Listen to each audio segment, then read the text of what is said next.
여러분, 오늘 요한복음 2장의 말씀을 가지고 하나님을 화나게 하는 것, 예수님을 화나게 하는 것이라는 제목을 한번 생각을 해보려고 합니다. 여러분, 부흥회 때 은혜 많이 받으셨죠? 어떤 말씀이 여러분에게 특별히 와 닿으셨습니까? 저는 예수님이 내 안에 계시면 그 한 분만으로 충분하다 하는 중요한 주제의 말씀은 아니었는데 목사님께서 그 말씀을 하고 지나가시는데 그게 계속 끝날 때까지 제 마음에 이렇게 메아리 치는 것을 느꼈습니다. 예수님 한 분만 계시면 충분하지 않은가? 여러분 정말 그렇지 않습니까? 하늘과 땅을 지으신 우리 예수 그리스도 하나님께서 내 안에 계시면 뭐 부러울 것도 없고 두려울 것도 없고 또 미워할 것도 없습니다. 또 속상해할 일도 없는 것 같습니다.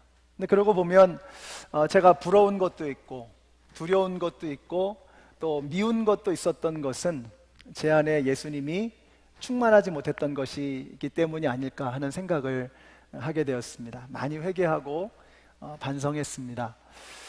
우리 안에 예수님이 계시면 그것으로 충분할 줄로 믿습니다. 저는 여기 계신 모든 성도님들의 마음마다 다른 불순물들을 다 던져버리시고 예수님으로만 충만하게 흘러넘치는 그런 하나님의 은총이 저와 여러분에게 넘치게 되시기를 우리 주님의 이름으로 축원합니다. 그래서 예수님 한 분만으로 충분하면 좋겠다 이런 마음이 자꾸 듭니다. 우리가 우리의 마음에 예수님을 모시려면 우리의 마음에 예수님이 계실 만한 그런 마음자리가 좀 되어야 되겠습니다. 성령으로 충만하려면 죄로부터 멀어져야 됩니다. 하나님이 기뻐하지 않는 것들이 내 안에 우글거려서는 안 되는 것입니다. 그래서 오늘 이 말씀을 통해서 오늘 이 말씀이 성전 정화라고 하는 그런 이름으로 주로 불려지지요. 성전을 깨끗하게 하시는 예수님이십니다. 이 말씀에 비추어서 우리의 마음을 어떻게 깨끗하게 할 것인가, 어떻게 우리가 예수님으로 충만하고 성령으로 충만한 그러한 마음을 가지고 이 땅을 살아갈 수 있을 것인가 하는 이 문제를 함께 생각해 보려고 합니다. 여러분 기억이 가물가물하시겠지만 지난 시간에 우리는 가나의 혼인잔치에서 물로 포도주를 만드시는 그 예수님의 기적을 생각해 보았습니다. 이른바 사소한 기적이다 이렇게 제가 이름을 붙였습니다. 사소한 기적. 아주 이렇게 스케일이 큰 기적이 아니고요, 일상생활 속에서 그냥 있을 수 있는 일들에 대해서 기적을 베푸신 것입니다. 물로 포도주를 만드셨다. 제가 이 말씀을 다시 한번 묵상하면서 그런 생각이 자꾸 들더라고요. 야, 물로 포도주를 만드실 정도로 예수님이 꼼꼼하고 세밀하게 우리를 돌봐주시는 분이시라면 안심할 수 있겠다 이런 생각이 드는 거예요. 하나님께서 너무너무 큰 기적만 일으키시고 아주 스케일이 큰 엄청난 일들만 일으키시고 우리의 일상생활에 대해서는 별로 관심이 없으시다면 굉장히 불안할 겁니다. 그런데 예수님이 물로 포도주까지도 만드신다는 거예요. 신랑과 신부를 위해서, 그 결혼식을 위해서 물로 포도주까지 만드신다는 것입니다. 우리 예수님은 여러분의 일상생활에까지도 관심을 가지고 계신 분이십니다. 여러분의 아주 작은 일까지도, 아니 여러분이 생각지도 못한 그런 일들까지도 돌보시는 분이 우리 예수님인 것을 믿으시기 바랍니다. 이번 주에 제가 이사하느라고 정신도 없이 바빴지만 자꾸 제 머릿속에 목자 목녀님들 생각이 자꾸 나는 거예요. 근본에 새로운 목자 목녀님 되시는 분들도 많이 계시는데 이분들 생각하고 또 이제 오늘 총목자 모임, 목녀 모임 가지면서 우리 목자 목녀님들에 대한 생각을 일주일 내내 많이 했습니다. 제 마음속에 그런 기도가 자꾸 되는 거예요. 하나님, 우리 하나님께서 우리 목자 목녀님들 삶의 작은 부분까지도 좀 책임져 주세요. 이분들이 주님을 위해서 일하시고 주님 섬기는 일을 위해서 밤낮 없이 뛰시는데 하나님께서 우리 목자 목녀님들의 삶을 좀 꼼꼼하게 책임져 주세요 하는 이런 기도를 자꾸 드리게 되었습니다. 우리 목자 목녀님들 뿐만 아니라 여기 계시는 여러분 모두의 삶을 우리 주님께서는 꼼꼼하게 챙기고 계신 것을 믿으시기 바랍니다. 아멘이세요? 네, 그래서 우리가 여기 나와 있는 것입니다. 그래서 우리의 심장 박동이 간밤에도 한 번도 멈추지 않고 쉴 수 없이 뛰고 있는 것입니다. 그래서 심장이 박동이 이렇게 칠 때마다 느껴지는 게 뭐냐면, 물로 포도주를 만드신 주님께서 정말로 꼼꼼하게 우리의 삶을 책임지고 계시는구나, 우리의 인생을 붙들고 계시는구나 하는 것을 느끼게 되는 것입니다. 오늘 본문에서는 지난번에 물로 포도주를 만드시는 그 따뜻하고 섬세하신 예수님과는 조금 다른 모습을 또 보여주십니다. 오늘 본문에 나오는 예수님은 분노하시는 예수님, 진노하시는 예수님의 모습입니다. 자, 주님이 왜 분노하셨을까? 이것은 단순한 호기심이 아닙니다. 우리가 그리스도인다운 삶을 살기 위해서라면 하나님께서 무엇을 향해서 진노하시는지, 무엇을 향해서 분노하시는지를 분명히 알아야 합니다. 하나님이 싫어하시는 것은 무엇이고 하나님이 기뻐하시는 것은 무엇인지를 알아야 우리가 정말 주님이 원하시는 그런 아름다운 그리스도인의 삶을 살게 되는 것입니다. 그래서 오늘 이 말씀을 통해서 하나님이 원치 않는 것들을 우리의 삶에서 제거하시고 주님이 무엇을 원하시는가, 무엇을 기뻐하시는가를 발견하고 그것을 위해서 살아갈 수 있는 저와 여러분이 되시기를 우리 주님의 이름으로 축원합니다. 오늘 사건이 일어난 때를 13절에 보니까 유월절이다 이렇게 말씀하고 있습니다. 유월절. 이 유대인들의 3대 명절이 있죠. 세 개의 큰 명절인데 그것은 유월절과 초막절과 오순절입니다. 그 중에서도 가장 큰 절기는 역시 유월절입니다. 유월절이 우리를 치면 광복절 같은 겁니다. 1945년에 우리가 일제로부터 해방이 되었죠. 마찬가지로 BC 1500년에 모세 시대죠. 그때 수백 년간의 이집트에서 노예 생활하던 것을 멈추고 끝내고 이제는 엑소더스, 출애굽함으로써 하나님의 나라가 되었고 해방이 되었고 하나님의 백성이 되었습니다. 그것을 기념하는 것이 바로 유월절입니다. 그래서 유월절이라고 하는 것은 이스라엘 백성들의 건국 기념일이기도 합니다. 이스라엘이라고 하는 나라가 형성되어진 그런 출발점이 바로 출애굽 사건입니다. 그것이 바로 유월절과 관계가 있습니다. 자, 이렇게 유월절은 이스라엘 사람들에게 굉장히 중요한 의미를 갖는 그런 최대의 명절이었습니다. 평소에 예루살렘에 상주하던 인구가 한 4만 명 정도, 한 5만 명 정도가 된다고 합니다. 그런데 유월절이 되면 적어도 4배 이상의 인구가 모인다는 거예요. 그래서 한 20만 정도가 되는 그런 인구가 모이게 되는 겁니다. 지금 이제 이 정도면 조금 넉넉한 그런 공간을 우리가 갖죠. 근데 지금 현재 이 숫자의 4배가 이 자리에 꽉 차 있다 그러면 굉장히 북적될 겁니다. 그런 분위기입니다. 거기다가 건국기념일이라고 그랬잖아요. 나라가 새롭게 시작되어진 것을 리마인드 시키는, 상기시키는 그런 때가 바로 유월절이었습니다. 그러니까 굉장히 팽팽한 긴장감도 있고 또 민족주의적인 어떤 그런 분위기가 최고조에 달하는 그런 시점이 바로 유월절입니다. 바로 그때 예수님께서 성전으로 가셨다라고 하는 것입니다. 자, 이 성전에서 예수님께서 도착을 하셨는데 성전에 도착해서 제일 먼저 예수님의 눈에 들어온 것이 2가지였습니다. 성전에서 짐승 장사하는 사람들과 돈놀이 하는 사람들을 예수님께서 보셨습니다. 이 사람들이 왜 여기에 있는가? 이스라엘 백성들이 하나님 앞에 나아갈 때는요, 빈손으로 나가는 법이 없었습니다. 항상 재물을 들고 나갔습니다. 근데 우리처럼 헌금을 드리는 게 아니라 짐승을 잡아서 제물로 드리는 거예요. 그러니까 짐승을 끌고 와야 되는 겁니다. 이들의 편의를 봐주기 위해서 짐승을 파는 겁니다. 또 1년에 한 번씩 이제 그 예루살렘 성전으로 갈 때는 성전세를 내게 되어 있었습니다. 입장료 같은 거죠. 그 액수가 대략 이틀치 봉급 반세겔입니다. 반세겔. 그러니까 지금으로 치면 뭐 200불, 300불 정도 되는 그런 액수를 항상 드리게 되어 있었습니다. 자, 그렇기 때문에 이제 동전을 드려야 되는데 화폐를 드리는데, 근데 그 화폐가 로마 시대였으니까 그 화폐에 누구의 그림이 그려 있겠어요?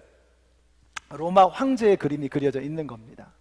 그런데 이스라엘 사람들은 형상에 대해서는 아주 알레르기 반응을 일으키거든요.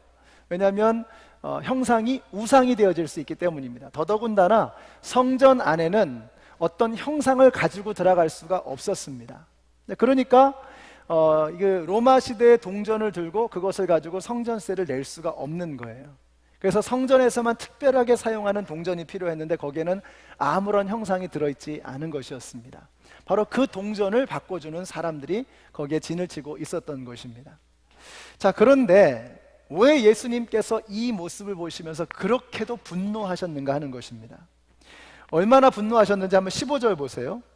노끈으로 채찍을 만들어 양과 소와 함께 그들을 모두 성전에서 내쫓으시고 돈 바꾸어 주는 사람들의 돈을 쏟아버리시고 상을 둘러 엎으셨다라고 했습니다. 그러니까 이 장면을 보면 야, 우리 예수님도 참 성격 있으시다 이런 생각이 들지요.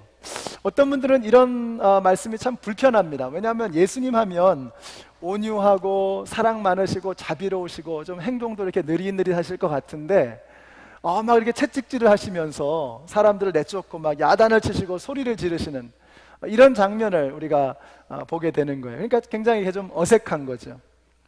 근데 우리가 여기서 참 중요한 것을 배우게 됩니다. 예수님의 이 모습 속에서 우리는 중요한 것을 배우게 됩니다. 예수님에게는 틀린 게 없잖아요. 잘못된 게 있을 수 없잖아요. 예수님의 이 모습을 보면서 우리가 배울 것이 뭐냐면 우리 인간에게는 분노라고 하는 감정, 좀 더 넓게 말한다면 우리 인간에게는 감정이 있다는 것을 인정해 주시는 거예요. 우리는 감정이 있습니다. 분노 자체가 문제는 아닙니다. 분노를 어떻게 조절하느냐, 어떻게 나타내느냐, 이것이 굉장히 중요하죠. 오늘 본문에 나타나는 이 예수님의 분노는 의분, 의로운 분노다 혹은 거룩한 분노다라고 이렇게 표현할 수 있을 것입니다. 그러니까 분노 자체가 문제가 아닙니다. 어떠한 종류의 분노인가, 또 그 분노를, 감정을 어떻게 표현해야 되는가, 이것이 굉장히 중요하다라고 하는 것입니다.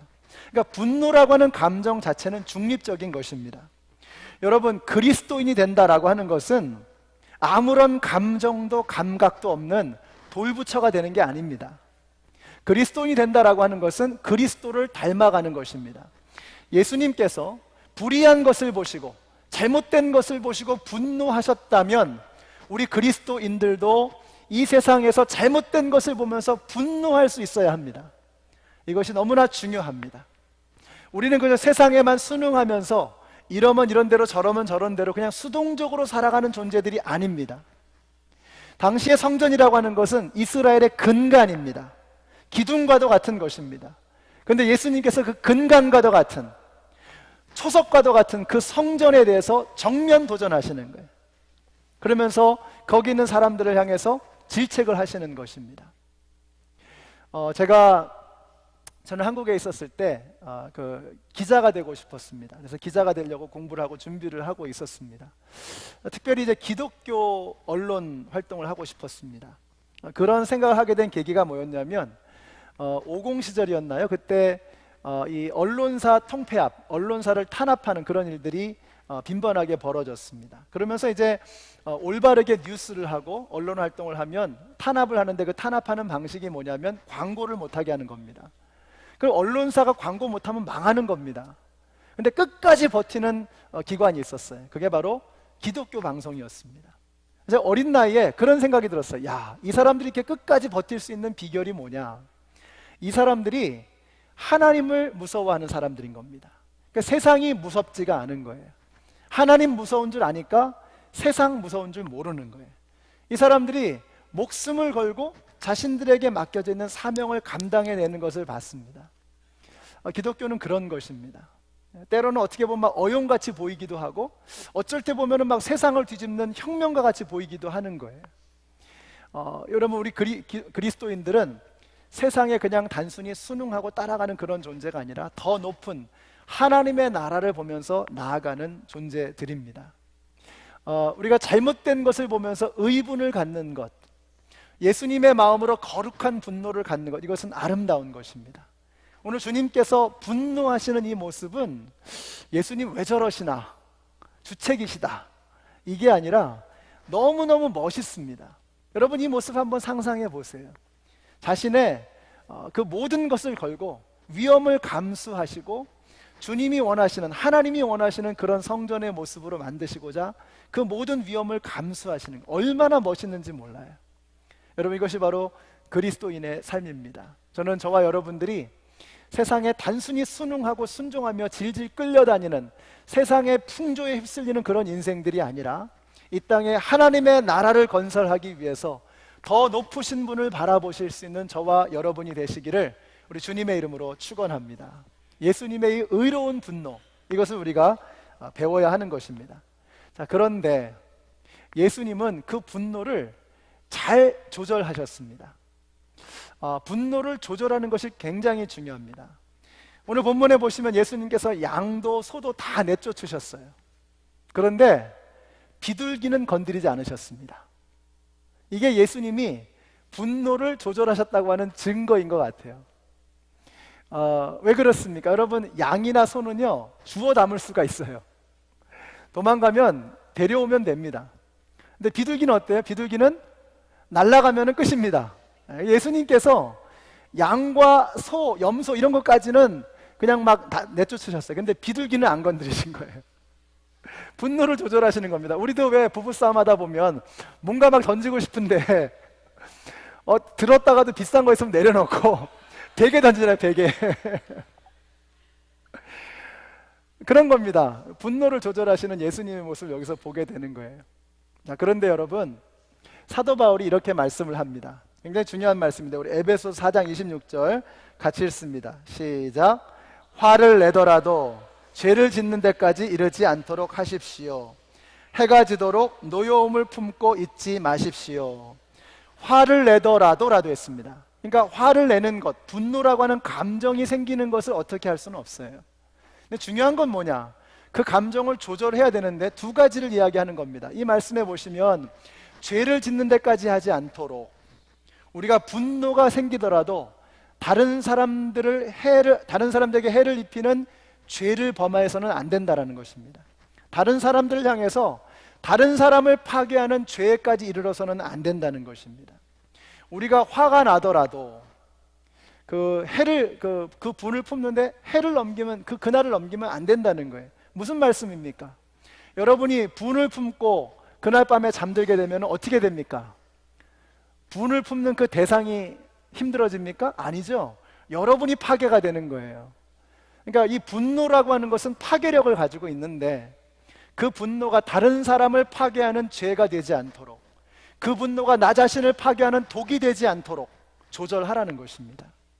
사도 바울이 그런 말씀을, 화를 내더라도 죄를 짓는 데까지 이르지 않도록 하십시오. 해가 지도록 노여움을 품고 있지 마십시오. 분노는 조절되어야 됩니다. 분노가 여러분을 컨트롤해서는 안 됩니다. 여러분이 분노라고 하는 감정을 조절할 수 있어야 되죠. 예수님께서 바로 그 모습을 보여주시는 것입니다. 자, 그래서 예수님이 화를 내시는 이유가 무엇인가? 두 가지를 말씀하세요. 첫째는 이방인들에 대한 경멸 때문에 예수님이 분노하셨습니다. 왜 예수님이 분노하셨나? 이방인들을 경멸하는 것을 보면서 예수님이 분노하시는 것입니다. 여러분, 한번 그 파워포인트 하나 보여주시겠어요? 이스라엘의 성전, 예루살렘의 성전은 있나요?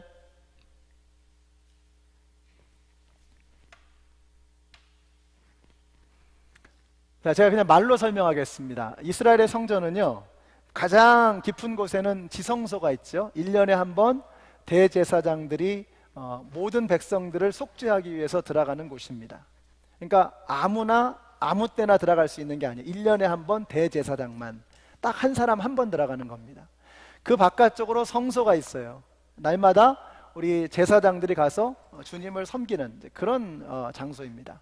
그 바깥쪽으로 이스라엘의 뜰이 있습니다. 이스라엘의 뜰. 그 이스라엘의 뜰은 이스라엘의 남자들만 들어가는 곳입니다. 그 바깥쪽으로 여인의 뜰이 있습니다. 그 여인의 뜰은 이스라엘의 여자들까지도 들어갈 수 있는 장소입니다. 가장 바깥쪽으로 이방인의 뜰이 있었어요. 그 이방인의 뜰이 가장 넓은데, 그 이방인의 뜰은 이스라엘 백성은 아니라고 할지라도 하나님을 경외하고자 하는 마음이 있는 사람, 하나님을 예배하는 것에 관심 있는 사람들이 편안하게 올 수 있는 곳이었습니다. 그런데 장사판이 어디서 벌어졌느냐? 바로 그 이방인의 뜰에서 벌어졌다는 것입니다. 그러니까 하나님의 관점에서 본다 그러면 어떻습니까? 하나님은 모든 사람들이 구원을 받으며 진리에 이르기를 원하시느니라. 하나님은 이 땅에 예수님을 알지 못하고 죽어가는 영혼들이 하나님을 만나기를 원하세요. 하나님을 경배하는 자들이 되기를 원하십니다. 그런데 이스라엘 백성들, 이 유대인들이 하나님을 모르는 사람들이 가장 많이 모이는 바로 그 장소를 시장 바닥으로 만들어 버린 것입니다. 하나님이 분노하시는 것입니다. 하나님의 관심은 하나님을 알지 못하고 죽어가는 자들에게 있는데 유대인들은 그들에게는 전혀 관심이 없는 것입니다. 근데 여러분, 이 유대인들을, 이스라엘 백성들을 왜 하나님이 선택하셨습니까? 하나님께서 창세기 11장까지는요 하나님께서 모든 인류를 대상으로 하십니다, 사역을. 근데 12장부터 하나님의 전략을 바꾸세요. 방법을 바꾸시는 거예요. 세상을 움직여가는 하나님의 방법을 바꾸시는데 그것이 무엇이냐면 한 사람을 선택하는 것입니다. 한 사람, 그 누구입니까? 아브라함이라고 하는 한 사람을 통해서 모든 민족과 백성에게 하나님을 보여주기를 원하시는 거예요. 그래서 아브라함의 씨를 통해서 이어지는 이스라엘 백성들을 통해서 하나님께서는 하나님이 어떤 분이신가를 세상에 보여주기를 원하셨던 것입니다. 그래서 이스라엘 백성들이 하나님과 계약을 맺는 장면이 출애굽기 19장에 나옵니다. 출애굽기 20장에 10계명이 나와요. 하나님께서 이제 이스라엘 백성들을 출애굽시키신 다음에 시내산에 1년 동안 머물면서 이스라엘 백성들에게 말씀을 주시고 계약을 맺으십니다. 그 주시는 말씀이 바로 10계명이라는 거예요. 10계명. 여러분 10계명 보셨죠? 10계 보셨죠? 찰턴 헤스턴이 막 이렇게 하면서 하는 거 있잖아요. 바로 그 10계의 그 장면입니다. 하나님께서 이스라엘 백성들에게 10계명이라고 하는 율법의 핵심을 주셨습니다. 자, 그런데 그 율법을 주시기 바로 직전에 하신 말씀이 있어요. 우리 한번 같이 한번 읽어보실까요? 시작. 이제 너희가 정말로 나의 말을 듣고 내가 세워준 언약을 지키면 너희는 모든 민족 가운데서 나의 보물이 될 것이다. 너희는 내가 선택한 백성이 되고 너희의 나라는 나를 섬기는 제사장 나라가 되고 너희는 거룩한 민족이 될 것이다. 여기 중요한 두 가지가 있는데, 첫째는 내가 너희를 모든 민족 가운데서 나의 보물로 삼겠다는 것입니다. 보물. 그러니까 하나님께서 이스라엘 백성들을 보물처럼 소중하게 여기시는 거예요. 여러분, 하나님은 여러분 모두를 보물처럼 소중하게 여기시는 것을 믿으시기 바랍니다. 여러분은 하나님의 보물이십니다. 우리 한번 옆에 있는 분들에게 말씀해 주세요. 당신은 하나님의 보물이십니다. 말씀해 주세요. 당신은 하나님의 보물이십니다. 예, 보물이 아주 덩어리가 크신 분도 계시고, 예, 이렇게 아담하신 분도 계시고, 아주 제 큰 분을 봐서 여기 갑자기 그 생각이. 여러분은 하나님의 보물이십니다. 근데 이 보물이라는 개념이 재밌습니다. 여기서 말하는 이 보물이라고 하는 말의 의미가 뭐냐면 부동산과 동산 중에서 동산이라는 거예요. 동산. 부동산은 뭡니까? 움직일 수 없는 겁니다. 땅, 움직일 수 없잖아요. 건물, 움직일 수 없잖아요. 이거 부동산이죠. 그런데 하나님께서 내가 너희를 모든 민족 가운데 동산으로, 보물로 여기신다는 거예요. 그 말은 뭐냐면 하나님께서 가시는 어느 곳이든지 내가 너를 지니고 다니겠다는 뜻이에요. 얼마나 감격스럽습니까? 여러분이 하나님의 그런 보물이시라고요. 하나님께서 가는 곳에 여러분을 데리고 다니기를 원하시는 거예요. 하나님과 여러분이 함께하기를 주님께서는 원하시는 것입니다. 여러분은 하나님의 그런 어마어마한 보물인 것을 믿으시기 바랍니다. 또 한 가지, 두 번째로 얘기하는 게 내가 너희를 제사장 나라가 되게 하겠다. 이게 이스라엘 백성들에게 주신 언약의 핵심입니다. 내가 너를 제사장의 나라가 되게 하겠다는 거예요. 이게 라틴어로 판티펙스라는 단어를 쓰는데요, 뭐 어려운 말이 아니고요, 그냥 브리지 빌더, 다리를 놓는 사람이다, 이런 뜻입니다. 그러니까 제사장은 다리를 놓는 사람들입니다. 어디하고 어디에 다리를 놓습니까? 하나님과 하나님을 모르는 사람 사이에 다리를 놓는 존재, 이게 바로 제사장이에요. 하나님께서 이스라엘을 선택하신 이유가 뭐냐? 내가 너희를 제사장 나라가 되게 하겠다는 거예요. 그런데 유대인들은 전혀 제사장 나라에는 관심이 없는 거예요. 하나님께서 이스라엘을 선택하신 이유는 이스라엘을 통해서 이 세상에 복 주기를 원하셨던 거예요. 그래서 아브라함에게 말씀하시죠. 내가 너로 복의 근원이 되게 하겠다. 영어로는 You are the blessing. 네가 복이라는 거예요. 네가 버지니아에 가면 버지니아에 복이 온다는 거예요. 네가 메릴랜드에 가면 메릴랜드에 복이 온다는 거예요. 너희가 베데스다에 있으면 너희가 베데스다에 복이 된다는 거예요. 저는 우리 연합장로교회가 이 워싱턴에 복이 되시기를 주님의 이름으로 축원합니다. 여러분, 볼티모어에서 오신 분들, 여러분 때문에 볼티모어가 복받기를 축복합니다. 여기 웨스트버지니아, 오하이오에서 오신 분도 계십니다. 여러분이 계시는 그곳에서 복이 되시기를 주님의 이름으로 축원합니다. 이것이 하나님의 방법입니다. 하나님의 뜻입니다. 여러분을 통해서 세상이 하나님을 만나기를 하나님은 원하시는 거예요. 근데 유대인들은 전혀 관심이 없어요. 제사장 나라라고 하는 이 사명에는 전혀 관심이 없고 그 성전에서 비즈니스를 하는 겁니다. 이방인들에 대한 경멸, 이방인들을 전혀 고려하지 않고 하나님 모르는 사람들을 전혀 배려하지 않는 저들의 오만함, 저들의 이기심, 여기에 대해서 예수님께서는 분노하셨던 것입니다.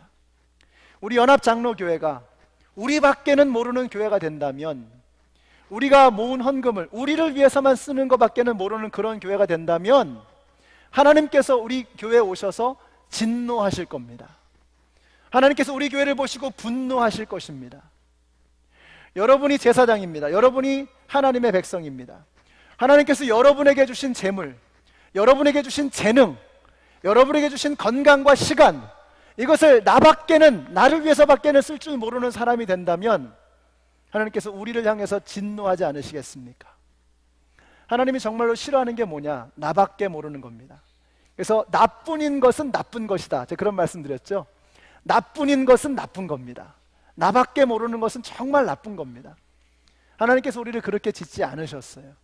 저와 여러분을 이 땅을 중보하는 제사장으로 삼으신 것을 믿으시기 바랍니다.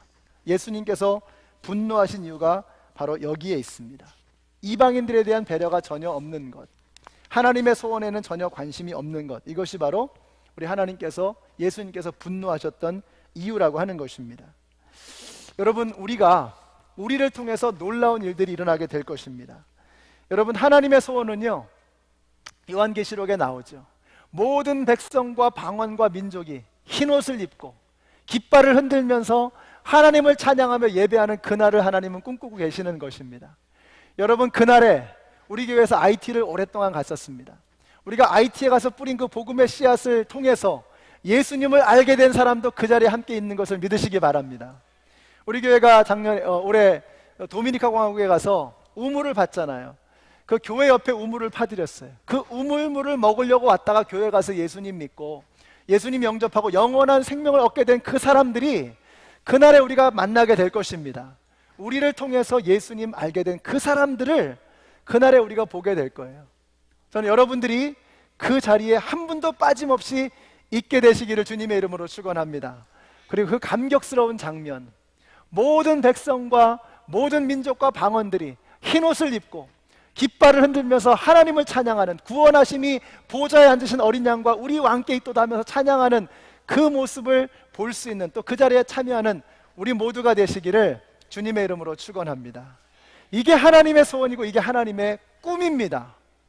이 꿈에는 전혀 관심이 없고 나뿐인 사람, 나밖에는 모르는 그런 사람들, 그 사람을 향해서 우리 주님은 분노하신다는 것입니다. 영혼을 위해서, 연약한 자들을 위해서 관심이 없는 사람, 이 사람은 예수님의 진노를 받게 될 것입니다. 사도 바울이 이런 말씀을 하죠. 우리 같이 한번 읽어보실까요? 시작.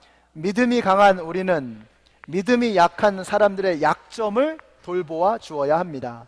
우리는 자기에게 좋을 대로만 해서는 안 됩니다.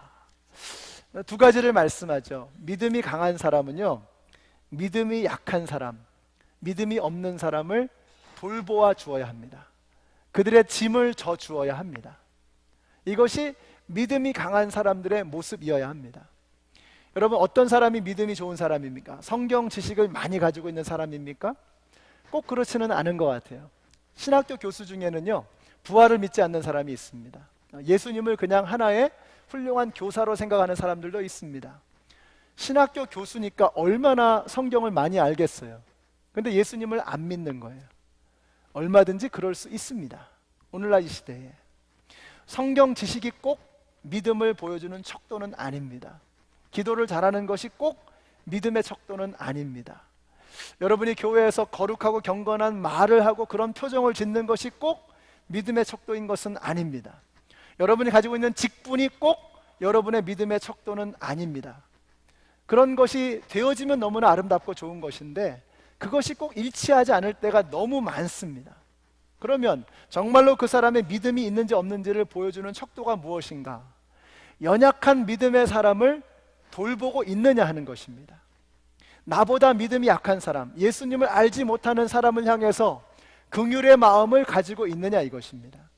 그것을 통해서 정말로 그 사람이 믿음이 강한 사람인지 아닌지를 알 수 있다는 거예요. 저는 여러분들이 진정으로 믿음이 좋은 분들이 되시기를 바랍니다. 그래서 여러분보다 믿음이 없는 사람, 아직 예수님 알지 못하는 사람들을 향해서 예수님의 마음을 품고 그들에게 다가갈 수 있는 우리 모두가 되시기를 우리 주님의 이름으로 축원합니다. 자, 그런데 요 사도 바울이 끝자락에서 재미난 말씀을 붙였어요. 우리는 자기에게 좋을 대로만 해서는 안 됩니다. 이렇게 말씀하셨거든요. 이게 무슨 말이냐? 내가 섬기는 그것이 나에게 베너핏이 돌아오는 것이 되어서는 안 된다는 거예요. 그게 바로 성전에서 비즈니스 하는 거하고 똑같은 겁니다. 섬기는데 조건부입니다. 어떤 조건부냐? 나를 존경해주는 반대급부를 생각하는 거예요. 내가 열심히 희생하고 섬기니까 나를 존경해주고 나를 인정해주고 나를 높여주라는 거예요. 그렇게 말은 하지 않지만 내 동기 속에 그것이 저변의 밑바닥에 깔려 있는 거예요. 그런 것이 되어서는 안 되는, 자기 좋을 대로 하는 그런 섬김이 되어서는 안 된다는 것입니다. 순수하게 온전하게 주님의 영광을 위해서 섬겨야죠. 내가 그 사람을 열심히 섬겨주면 그 사람이 나에게 어떤 좋은 것을 되돌려주는 것이 아니라 내가 그 사람을 섬길 때 그 사람이 하나님을 찬양하고 하나님을 예배하도록 그렇게 도와주라는 거예요. 이게 진정한 의미의 섬김이라는 것입니다. 그래서 사람이 높임을 받으면 안 됩니다. 여러분이 섬길 때 그 섬김으로 인해서 그 사람이 나에게 종속되어진다면 그거는 진정한 의미의 섬김이 아니라 그것은 매니플레이트 하는 것입니다. 조종하는 것입니다. 악한 것이 되어질 수 있는 것입니다. 그래서 진정한 섬김, 참된 섬김, 내 섬김을 통해서 그 사람이 나에게 존경과 권위를 주는 것이 아니라 하나님을 바라볼 수 있는 그런 참된 섬김을 할 수 있는 우리 모두가 되시기를 주님의 이름으로 축원합니다. 그래서 이것이 진정으로 믿음 좋은 사람들의 모습이라고 하는 것이죠. 오늘 저희 교회에 처음으로 오신 분들 계실 겁니다. 그분들 가운데는요, 어떤 분이 계실지 우리가 알 수가 없어요.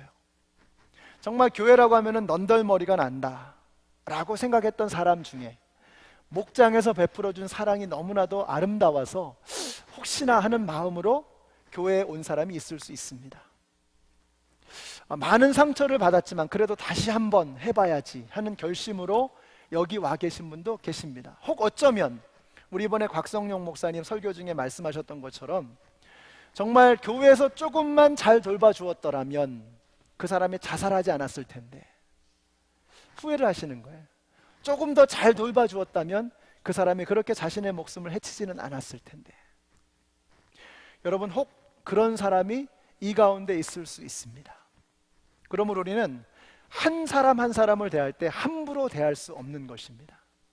한 영혼 한 영혼이 얼마나 소중한 것입니까? 얼마나 무게가 있고 가치 있는 것입니까? 그래서 저와 여러분들이 단 한 사람도 함부로 대하지 않고 그 모든 사람들을 향해서 최선을 다하실 수 있는 저와 여러분이 되시기를 주님의 이름으로 축원합니다. 영혼에 대한 관심이 없고 자기밖에는 모르는 이 이기적인 이 사람들을 향해서 예수님은 분노하셨다는 것입니다. 자, 두 번째로 주님이 분노하신 이유는요, 신앙을 빙자해서 비즈니스, 장사를 했기 때문에 그렇습니다. 사실 성전은 돈을 바꾸고 짐승을 파는 것 자체가 허락되지 않았습니다. 역사적으로 보면 원래는 이것이 감람산 근처의 어떤 한 마을에서만 행해지도록 되어진 비즈니스였습니다. 그런데 가만히 보니까 이게 황금을 낳는 거위예요. 막대한 어마어마한 돈을 벌어들이게 생겼거든요. 그러니까 대제사장 가야바가 허락을 했습니다. 성전 안에서 이런 비즈니스를 하도록. 그래서 라이센스를 내주고 돈을 받는 거예요. 이런 비즈니스를 하게 되었던 것입니다. 예수님께서 여기에 대해서 분노하시는 것입니다. 짐승을 팔고 돈을 바꿔주는 일을 막대한 돈을 벌어들이면서 그런 일을 행하고 또 이익을 그 동전을 바꿔주면서 약 17% 정도의 어떤 이자를 붙여가지고 고리를 붙여가지고 그것을 이윤을 거둬들이는 이런 행태를 하는 것입니다. 예수님께서 이렇게 교회 안에서 장사판을 벌리는 것을 보면서 분노하셨던 것입니다. 여러분 이 이야기를 읽으면서 어떠세요? 나는 괜찮네, 나는 아니네 이런 생각이 드십니까? 성경을 잘못 읽으시는 거예요. 이 말씀을 통해서 우리에게 하시고자 하는 말씀이 무엇입니까? 내가 주님을 섬기는 이것, 교회에 나오는 것이 나의 이윤을 위해서 교회에 나오는 것이 되어서는 안 된다라는 것입니다. VIP는 괜찮습니다. 초신자는 괜찮습니다. 아기도 그렇잖아요. 우리가 아이가 태어나면은 어려서 아무것도 못합니다. 그냥 빽빽 울고 똥 싸고 뭐 이거밖에는 못해요. 먹여주고 치워주고 다 하잖아요. 갓난아기는 원래 그런 겁니다. 그런데 10년, 20년이 지났는데 여전히 누워서 빽빽 울면서 젖만 먹여달라 그러면 얼마나 이게 흉측합니까? 네? 상상을 하지 마세요. 상상하셨어요? 네, 상상하지 마세요. 아기는 괜찮습니다. VIP는 괜찮아요. 내가 예수를 믿은 지 수년이 지났고 수십 년이 지났는데도 여전히 나만을 위해서 나를 섬겨달라는 이런 태도로 임한다고 한다면 그것이 바로 교회를 이윤을 위해서, 나의 이윤을 위해서 교회를 나오는 것입니다. 그래서는 안 되는 거죠. 그러나 VIP는 괜찮습니다. 뭐 저만 해도 교회 처음 나간 이유가 다른 건 없습니다. 교회 가면 국수 주죠, 밥 주죠, 먹을 거 주죠, 좋은 사람들 있죠. 너무너무 좋은 거예요. 그래서 교회에 나갔습니다. 그러나 그것이 계속되어져서는 안 되는 거죠. 제가 교회에 대해서 말씀드릴 때 그런 말씀 드린 적이 있었어요. 교회가 필요로 하는 사람이 아니라 교회를 필요로 하는 사람들이 소중해야 된다라는 말씀을 드렸습니다. 교회가 필요한 사람 어떤 사람입니까? 헌금을 많이 낼 수 있는 큰 부자, 또 재능과 능력이 있어서 뭔가 엄청난 일을 해낼 수 있는 사람, 이런 사람들이 교회가 필요한 사람이죠. 근데 이런 사람들에게 초점이 맞춰져서는 안 됩니다. 교회는 교회를 필요로 하는 사람들에게 초점이 맞춰져야 돼요. 교회 아니면 소망이 없는 사람, 교회 와서 예수님 만나야지만 인생을 새롭게 시작할 수 있는 이런 사람들에게 관심을 갖는 교회가 되어야 한다는 것입니다. 그러면 하나님께서 자원은 보내주십니다. 사람들은 붙여주실 거예요. 걱정하지 않습니다. 저는 여러분들이 우리 교회가 그런 교회가 되었으면 좋겠어요. 교회가 필요한 사람이 아니라 교회를 필요로 하는 사람들, 이런 사람들에게 마음을 쏟을 수 있는 저와 여러분이 되시기를 바랍니다. 우리가 교회에서 장사를 한다는 것은 바로 그런 것입니다. 내가 교회를 어떤 내 이윤을 추구하는 대상으로 삼는 것입니다. 내 비즈니스를 하고 여기서 내가 원하는 것을 끌어내고자 하는 것, 이것이 바로 성전에서 장사를 했던 사람들의 본질입니다. 모습입니다. 주님이 거기에 대해서 분노하셨던 거예요. 여러분이 교회 나오신 지가 오래되셨다면, 예수님 영접하신 지가 오래되셨다면 이제는 좀 나를 좀 섬겨주십시오, 미미미 이러지 마시고요, 여러분이 다른 사람을 섬길 수 있는 그런 분들이 되시기를 바랍니다. 주님의 교회, 주님의 몸을 섬기시는 분들이 되시기를 바랍니다. 언젠가 말씀드린 것처럼 예수님을 사랑합니다 그러면서 예수님의 몸인 교회는 나 몰라라 한다면 그것은, 그 사랑은 거짓일 가능성이 많죠. 여러분이 이제는 좀 섬기는 분들이 되시기를 바랍니다. 이번에 사역박람회 합니다. 여러분 그 사역박람회를 통해서 여러분이 어느 곳에서 주님을 섬길 수 있는지를 한번 고민해 보세요. 내가 무엇을 할 수 있을까? 주님을 위해서, 주님의 몸된 교회를 위해서 내가 무엇을 할 수 있을까를 한번 생각해 보시기 바랍니다. 그래서 우리 연합장로가 좀 그런 교회가 되었으면 좋겠어요.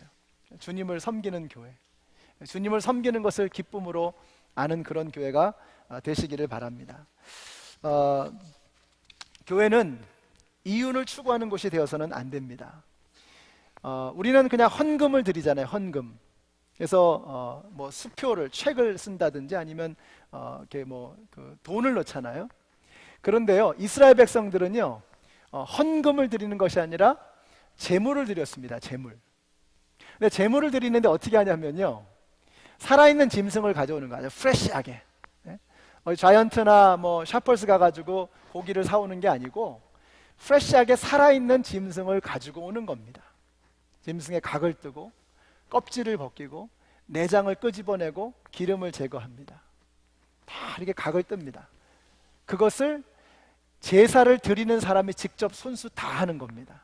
그리고 나서 그것을 제사장에게 드리는 거예요. 제사장은 그것을 제단 위에 올려놓는 일만을 하는 것입니다. 그럼 한번 상상해 보세요. 예배를 드리는 그 사람들의 온몸이 어떻게 되어 있을까요? 피투성이가 되어 있는 것입니다. 그 사람들이 땀 범벅이 되어 있는 것입니다. 그게 예배입니다. 예배는 그래야 합니다.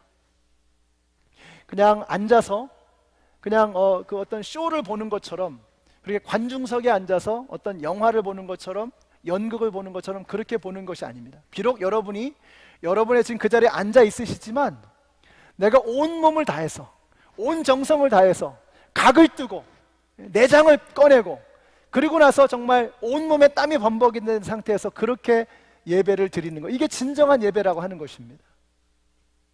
여러분이 어떻게 은혜를 받을까? 이건 예배의 본질이 아닙니다. 예배를 통해서 은혜를 받죠. 그러나 예배를 통해서 내가 얼마나 은혜를 받을까? 이건 소비자주의이지 컨슈머이지 월시펄이 아닙니다. 여러분은 소비자가 아니라 예배자인 것을 잊지 마시기 바랍니다. 그렇게 내가 온몸과 정성과 힘을 다해서 주님을 향해 다 드리게 될 때 그때 주시는 은혜가 있습니다. 그게 진짜입니다. 그때 채워주시는 하나님의 능력이 있습니다. 그것이 내 인생을 바꾸는 것입니다. 예배는 그래야 합니다. 여러분은 소비자가 아니라 예배자인 것을 잊지 마시기 바랍니다. 주님께서 성전을 정화하셨습니다. 우리가 바로 주님의 성전입니다. 고린도 전서 3장 16절에 이렇게 말씀하죠. 같이 한번 읽어보실까요? 시작. 너희가 하나님의 성전인 것과 하나님의 성령이 너희 안에 거하시는 것을 알지 못하느뇨. 아멘이십니까? 네, 여러분은 하나님의 성전이십니다. 여러분 안에 하나님 계십니다. 여러분 안에 성령님이 거하십니다. 여러분이 성전이십니다. 2000년 전에 예수님께서 예루살렘의 성전을 청소하셨다면 오늘 이 말씀을 통해서 우리에게 주시고자 하는 메시지가 무엇이겠습니까? 주님께서는 우리의 성전도 청소하기를 원하십니다. 다시 깨끗하게 하기를 원하세요. 그때는요, 예루살렘의 성전에 가셔서 노끈으로 채찍을 만들어서 짐승들과 장사하는 사람들을 쫓으셨습니다. 그러나 저와 여러분의 성전을 씻으시기 위해서 예수님은 노끈으로 채찍을 만드시는 정도가 아니었습니다. 우리의 성전을 깨끗하게 하시기 위해서 예수님은 채찍을 맞으셨습니다. 우리의 성전을 깨끗하게 하시기 위해서 예수님은 십자가에 달려서 온몸을 찢으셨습니다. 몸에 물과 피를 다 쏟으셨습니다. 그것을 통해서 우리의 성전을 깨끗하게 정화하기를 주님은 원하십니다. 여러분, 십자가에서 흐르는 그 보혈이 여러분의 가슴을 터치하고 여러분의 인생을 터치해서 머리끝에서 발끝까지 새롭게 되어지는 역사가 우리 가운데 시작되시기를 주님의 이름으로 축원합니다. 우리 안에 예수님이 보시면 분노하실 만한 그런 더럽고 추악한 것이 있다면 오늘 떨쳐버리십시다. 씻어버리십시다. 그리고 주님을 사모하는 영혼에 대한 열정, 주님을 섬기고자 하는 그런 예배에 대한 열정을 가지고 이제는 주님이 기뻐하실 만한 그런 삶을 시작하시는 우리 모두가 되시기를 주님의 이름으로 축원합니다.